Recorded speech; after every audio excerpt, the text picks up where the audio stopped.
Halo semuanya, selamat datang di sesi bedah taktik kita hari ini. Saya sangat antusias banget karena kita bakal membedah sebuah laga pramusim yang intensitasnya jauh dari kata persahabatan. Ya, kita akan membedah tuntas hasil yang cukup mengejutkan di St. Andrews, di mana wakil championship Birmingham City berhadapan langsung dengan raksasa Katalan Barcelona. Mari kita langsung selami taktiknya.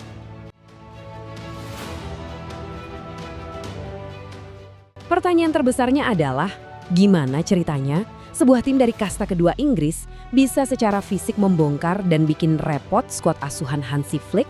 Menariknya nih, Jude Bellingham sampai ikut nonton langsung dari tribun. Tapi pelajaran taktis sesungguhnya justru tersaji jelas di atas lapangan hijau.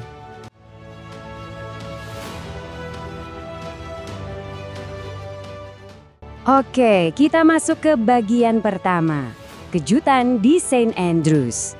Buat kalian yang nggak nonton, laga ini benar-benar berjalan dengan tempo yang sangat cepat. Saling berbalas gol, Birmingham buka keunggulan duluan lewat August Priske di menit ke-31, tapi Barcelona langsung merespons cepat lewat Hamza Abdelkarim jelang turun minum. Abdelkarim bahkan sempat bawa Barca berbalik unggul di menit 60, sebelum akhirnya John Solis memaksakan hasil imbang 2-2 cuma 8 menit kemudian. Dua tim ini benar-benar menolak buat ngalah. Nah, untuk melihat apa yang sebenarnya terjadi, mari kita masuk ke analisis XG. Sekedar penyegaran singkat, XG atau expected goals itu sederhananya adalah ukuran statistik dari kualitas peluang mencetak gol yang diciptakan sebuah tim. Metrik ini krusial buat melihat tim mana yang sebenarnya paling mengancam, terlepas dari bola itu masuk ke gawang atau enggak. Kalau kita lihat total XG-nya, Barcelona mendominasi kualitas tembakan secara keseluruhan. Angkanya 1,88 berbanding 1,16 milik Birmingham. Ini sangat khas dengan gaya possession football yang dibawa Hansi Flick. Mereka sabar membangun serangan dan secara statistik mereka memang seharusnya mencetak hampir 2 gol.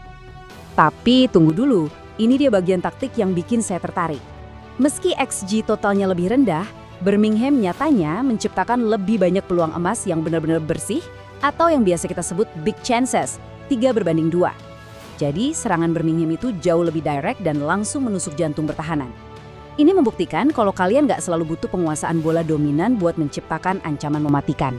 Hal ini membawa kita ke strategi utama tuan rumah, ancaman fisik dari bola mati. 1,01. Dalam dunia analisis sepak bola, angka ini masif banget. Ini adalah jumlah XG yang dihasilkan Birmingham murni cuma dari skenario bola mati. Bayangkan, hampir seluruh ancaman gol mereka datang dari set pieces. Jelas, ini bukan kebetulan. Ini adalah sistem yang sudah dilatih berulang kali. Secara sistematis, Birmingham mengeksploitasi keunggulan fisik mereka untuk menekan bek-bek muda Barca.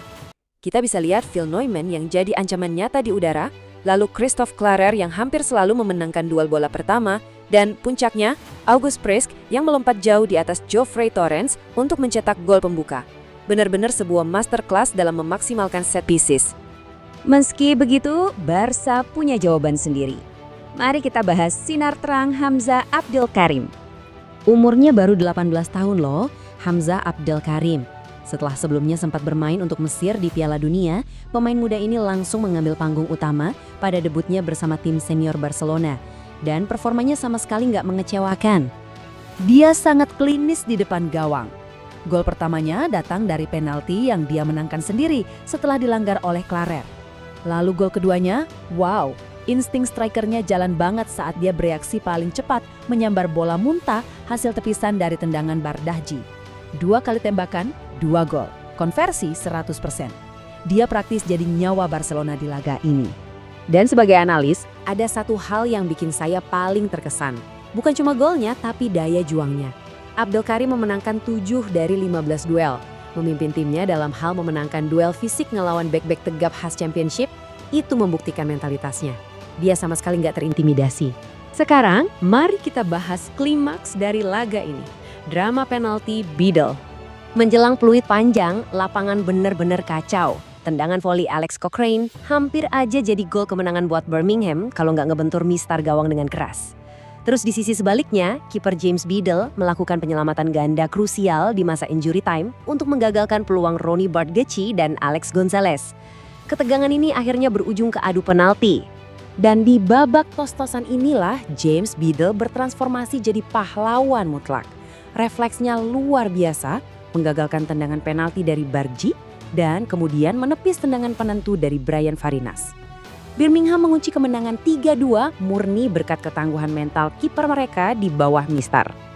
Lalu, apa artinya hasil ini untuk kedua tim? Mari kita masuk ke kesimpulan pramusim Flick. Tentu kita harus melihat konteksnya. Buat Birmingham, ini adalah pemanasan terakhir sebelum mereka tempur lawan Swansea di EFL Cup dan memulai musim Championship pertengahan Agustus nanti. Mereka jelas lebih dekat ke titik kebugaran puncak. Sebaliknya, Hansi Flick masih dalam tahap eksperimen. Dia banyak nurunin pemain muda dan debutan kayak Karim Adeyemi dan Shane Kluivert, sambil nunggu pemain utama kayak Ferran Torres kembali dari masa libur pasca turnamen internasional. Dan kelihatannya, Flick sendiri nggak terlalu ambil pusing soal hasil akhir. Dia justru menemukan permata di skuad mudanya. Dengar kutipan langsung dari sang pelatih ini. Itulah yang saya minta dari seorang pemain nomor 9. Itu adalah pujian yang luar biasa untuk Abdel Karim. Ini menunjukkan bahwa sistem penyerangan yang dibangun Flick sudah mulai diserap dengan baik oleh para pemain mudanya. Dari bedah taktik hari ini, ada satu pertanyaan besar yang tersisa. Melihat data XG dan bagaimana Birmingham mengeksploitasi bola mati tadi, apakah para pemain muda berbakat Barcelona ini sudah benar-benar siap beradu fisik di level tertinggi? Atau jangan-jangan kelemahan dalam duel fisik ini bakal jadi rintangan terbesar di awal era Hansi Flick? Jawabannya cuma bisa kita tunggu saat musim resmi digulirkan. Terima kasih sudah bergabung di analisis kali ini. Terus pantau taktik di atas lapangan, dan sampai jumpa di bedah taktik berikutnya.